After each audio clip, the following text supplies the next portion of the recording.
ডাকসু হচ্ছে ঢাকা বিশ্ববিদ্যালয়ের শিক্ষার্থীদের সমস্যা সমাধান এবং সম্ভাবনার বিষয়গুলো আলোচনা করার একটা ওপেন প্ল্যাটফর্ম। এক প্রকার রাজনৈতিক দাসত্বের মধ্য দিয়ে যেতে হয় বলে কিন্তু বিশ্ববিদ্যালয়ের অনেক সমস্যাগুলো সমাধান করা হয় না। আমরা চাই দলীয়করণ ও বিরাজনীতিকরণ মুক্ত একটি একাডেমিক ক্যাম্পাস। আমরা দেখেছি গণরুম, গ্যাস রুম, সিট সংকট, পুষ্টিকর খাবারের সংকট, অর্থনৈতিক অসচ্ছলতা, এইগুলোকে মোটাদাগে দলীয়করণের অন্যতম প্রধান ভিত্তি হিসেবে আমরা শনাক্ত করতে পারি। আমি নিজে গণরুমে 4 বছর ছিলাম। এই প্রত্যেকটি সংকট আমি নিজে পার্সোনালি ফিল করি এবং সেই জায়গা থেকে আমার এবং প্যানেলের অন্যতম প্রধান ইশতেহার হচ্ছে দলীয়করণ ও বিরাজনীতিকরণ মুক্ত একাডেমিক ক্যাম্পাস, যেখানে গণরুম থাকবে না, গ্যাস রুম থাকবে না, সিট সংকট থাকবে না, পুষ্টিকর খাবারের সংকট থাকবে না এবং অর্থনৈতিক অসচ্ছলতা থাকবে না। প্রত্যেকটি শিক্ষার্থীর ফাইন্যান্সিয়াল সিকিউরিটি নিশ্চিত করতে হবে, কারণ অর্থনৈতিক অসচ্ছলতা যখন একজন শিক্ষার্থীকে অসহায় করে তোলে তখন একজন শিক্ষার্থীকে দলীয়করণ করাটা অনেক বেশি সহজ হয়। ফলে এই সংকটগুলো কেবলমাত্র সংকট নয়, আলাদা আলাদা সংকট নয়, এই প্রত্যেকটি সংকট দলীয়করণের সম্ভাবনার সাথে ওতপ্রোতভাবে জড়িত। এই প্রত্যেকটি সংকট আমাদের ক্যাম্পাসের প্রত্যেকটি শিক্ষার্থীর মানবিক মর্যাদার সাথে জড়িত। ফলে এই জায়গাগুলোতে আমরা প্যানেল আকারে কাজ করব, এটি আমাদের অঙ্গীকার। আরেকটি বিষয় আমরা যেটা লক্ষ্য করেছি যে গণ অভ্যুত্থান পরবর্তী 1 বছর পার হয়ে গেছে, গণ অভ্যুত্থান পরবর্তী সময়ে ক্যাম্পাসে আমরা হতাশা দেখতে পেয়েছি। আমরা দেখতে পেয়েছি যে ধরনের দলাদলি হয়েছে, এই দলাদলিকরণ এবং হতাশার ফলে এক ধরনের বিরাজনীতিকরণ তৈরি হয়েছে। ক্যাম্পাসের শিক্ষার্থীদের একটি বড় অংশ আবার সেই আই হেট পলিটিক্স ধ্যান ধারণায় ফিরে যাচ্ছে। আমরা চাই না ক্যাম্পাসের কোনো একটা সিঙ্গেল শিক্ষার্থীও আই হেট পলিটিক্স ধারণায় বিশ্বাস করবে। গণ অভ্যুত্থান হয়েছে, গণ অভ্যুত্থান পরবর্তী ক্যাম্পাসের পরিসর হবে রাজনৈতিক জনগোষ্ঠীতে রূপান্তরের পরিসর।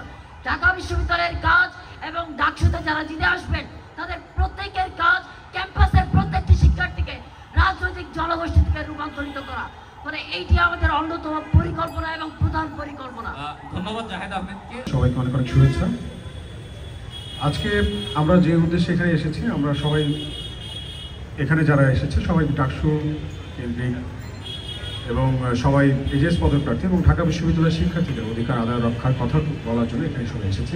এবং সেই জায়গা থেকে আমরা সবাইকে সম্মানের সাথে জানাতে চাচ্ছি যে এখানে দল মত নির্বিশেষে প্রত্যেকটা দলের বিভিন্ন সংগঠনের, সামাজিক সংগঠনের শিক্ষার্থীরা এখানে আছে এবং যাদের কোনো দল নেই, শুধুই শিক্ষার্থী, তারাও আছে।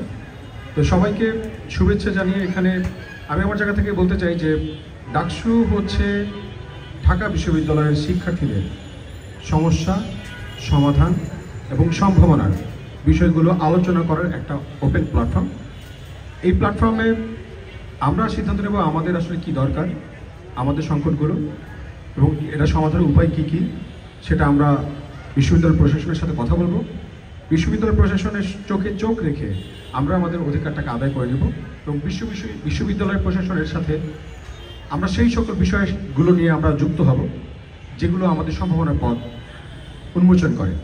তো ডাকসু নিয়ে যেরকম কল্পনা রয়েছে সারা বাংলাদেশের মানুষের কাছে যে ডাকসু একটা পলিটিক্যাল প্ল্যাটফর্ম, সারা বাংলাদেশের বিভিন্ন মানুষ তাকিয়ে আছে ডাকসু দিকে। কারণ হচ্ছে আমরা বিগত দিনে দেখে এসেছি ডাকসুকে কেন্দ্র করে বিভিন্ন দলীয় লোকেরা বা বিভিন্ন দলগুলো তাদের দলীয় এজেন্ডা বাস্তবায়ন করার একটা প্ল্যাটফর্ম হিসেবে বানানোর চেষ্টা করেছে এবং ডাকসুর মাধ্যমে পুরো ঢাকা বিশ্ববিদ্যালয়কে আধিপত্যবাদ কায়েম করার একটা জায়গা করে নিয়েছে, যেটা অত্যন্ত ন্যাক্কারজনক। এবং আসলে আমরা ঢাকা বিশ্ববিদ্যালয়ের শিক্ষার্থী এখন 2025 সালে এসে আমরা জুলাই গণ অভ্যুত্থানের যারা শক্তি, জুলাই অভ্যুত্থানের শক্তি হিসেবে আমরা আসলে এটা খুব তীর্যকভাবে দেখছি যে আমাদের বরাবরই হচ্ছে আমাদেরকে এই দল বলেছে এটা করবো, ওই দল বলেছে এটা করবো, কিন্তু আসলে আমরা ঢাকা বিশ্ববিদ্যালয়ের শিক্ষার্থীরা আসলে কি চাই এটা আসলে বলার লোক বলেছে, কিন্তু হয়তো বা করার লোক আমরা পাইনি।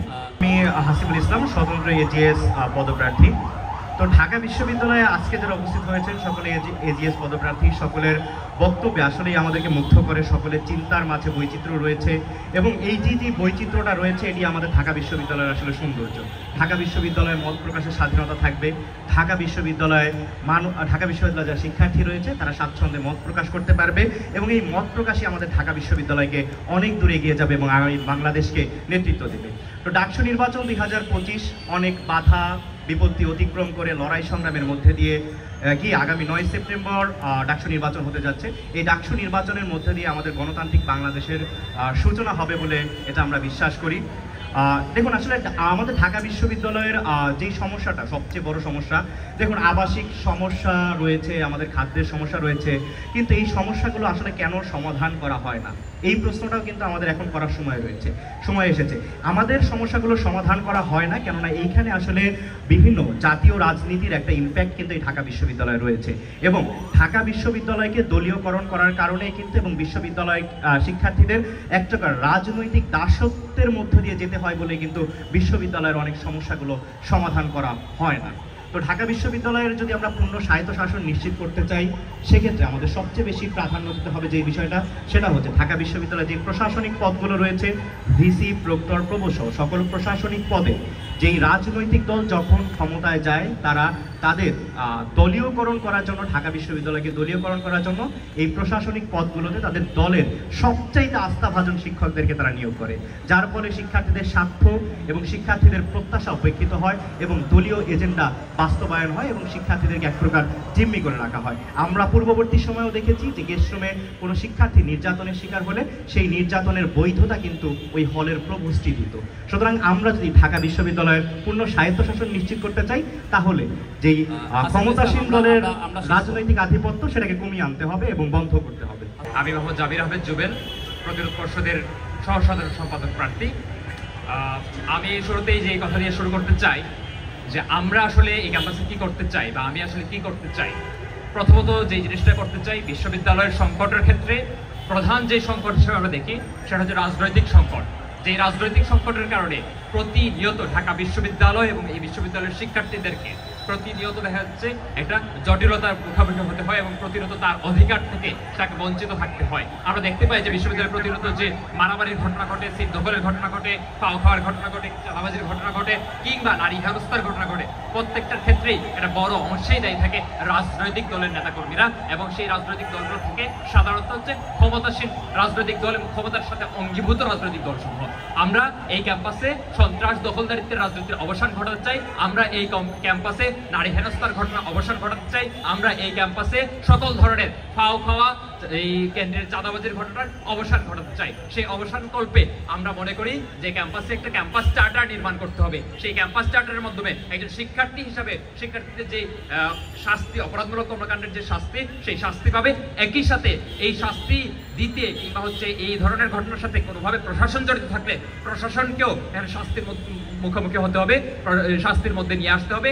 একই সাথে যে রাজনৈতিক দলের কর্মীরা এই ধরনের ঘটনা ঘটাবে, সেই ছাত্র সংগঠন কিংবা যে দল, তাকেও এই বিশ্ববিদ্যালয়ে সাংগঠনিকভাবে শাস্তির আওতায় নিয়ে আসতে হবে। সেই ক্যাম্পাস চার্টার প্রণয়নের জন্য আমরা লড়াই করব, বিশ্ববিদ্যালয় প্রশাসনকে বাধ্য করব ডাকসু, বিশ্ববিদ্যালয় প্রশাসন এবং ছাত্র সংগঠনের মধ্যে একটা চুক্তিবদ্ধ জায়গা তৈরি করতে, যেই চুক্তির কারণে দেখা যায় বিশ্ববিদ্যালয় প্রশাসনে কেউ যদি কোনো একটা অপরাধমূলক কর্মকাণ্ডকে কোনোভাবে হচ্ছে ফুয়েল করে কোনোভাবে সুযোগ দেয়, সেক্ষেত্রে বিশ্ববিদ্যালয় প্রশাসনের প্রক্টর এবং হচ্ছে মাননীয় ভিসি, তাকেও শাস্তির আওতায় নিয়ে আসতে হবে। আমরা এই ধরনের ক্যাম্পাস চার্টার প্রণয়ন করবো। আমরা ক্যাম্পাস চার্টার প্রণয়ন করবো একটা অপরাধমূলক কর্মকাণ্ড করার ক্ষেত্রে বিশ্ববিদ্যালয়ের কোনো ছাত্র সংগঠন যদি তার কর্মীর এখানে উপস্থিত থাকে কিংবা তার কর্মী এই ধরনের ঘটনা ঘটায়, সেই ছাত্র সংগঠনকে নিষেধাজ্ঞার মধ্যে নিয়ে আসা। সেই নিষেধাজ্ঞা হতে পারে 15 দিন, 10 দিন, 20 দিন, 1 মাস, কিংবা চিরজীবনের জন্য এই ক্যাম্পাসে নিষেধাজ্ঞার আওতায় নিয়ে আসার মতন একটা ক্যাম্পাস চার্টার প্রণয়ন করতে চাই। নিজস্ব অর্থায়নে সেটি চলতে হবে।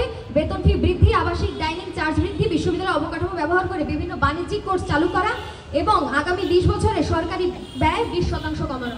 এই যে বাজেটে আমাদের গবেষণা প্রতিদিন কমে যায়, এটার মূল কারণ হচ্ছে এই উচ্চশিক্ষা ধ্বংসকারী, ছাত্রদের ওপরে তার শিক্ষার ব্যয়ভার বহনকারী এই ইউজিসি কৌশলপত্র। এগুলো নিয়ে কিন্তু কেউ কোনো কথা বলছে না, বরং নতুন নতুন প্রাইভেটাইজেশন প্রকল্প ঢোকানোর যে আইডিয়া তারা এই ডাকসুর মধ্য দিয়ে আনার চেষ্টা করছে। ফলে আমি স্পষ্টভাবে বলতে চাই যে এই প্রাইভেটাইজেশন প্রকল্প ঢোকানোর মধ্য দিয়ে আজকে যে প্রান্তিক পর্যায় থেকে যে ছেলেটা পড়তে আসে তার উচ্চশিক্ষায় ঢোকার রাস্তাটাকে আপনারা সংকুচিত করেন। ফলে ডাকসুকে বলছি তো সর্বজনীন শিক্ষার হাতিয়ার, প্রতিরোধের হাতিয়ার। ফলে সেই দাবিটা আমি করছি এবং সেই জায়গা থেকে অন্যদের যুক্তিকে আমি খণ্ডন করে দিলাম। দ্বিতীয়ত, এই যে শিক্ষাকে দেখার যে দৃষ্টিভঙ্গি, আমার নির্বাচিত যে জিএস তিনি যদি ডাকসুর গঠনতন্ত্র অনুযায়ী বাংলাদেশের মৌল জিনিসগুলোর সাথে আমরা হ্যাঁ, কোন সেকেন্ডে শেষ করব প্লিজ। আমি শেষ প্রশ্ন করতেছি। যদি তারা আমার ডাকসুর গঠনতন্ত্র এবং বাংলাদেশের মৌল চেতনার সাথে সাংঘর্ষিক রাজনীতি করে, আমি তাদের সেই নির্বাচনকে বয়কট করব, এবং তিনি যদি আমাদের এই যুক্তি রাজনীতিটা করতে চান, তা আমি তাদের সাথে যুক্তি রাজনীতি করব। আমার যে ইশতেহার সেটার প্রথম দফাই হচ্ছে সন্ত্রাস দখলদারিত্ব মুক্ত এবং প্রশাসনিক স্বৈরতন্ত্র মুক্ত একটা গণতান্ত্রিক ক্যাম্পাস, গণতান্ত্রিক হল নির্মাণ করা।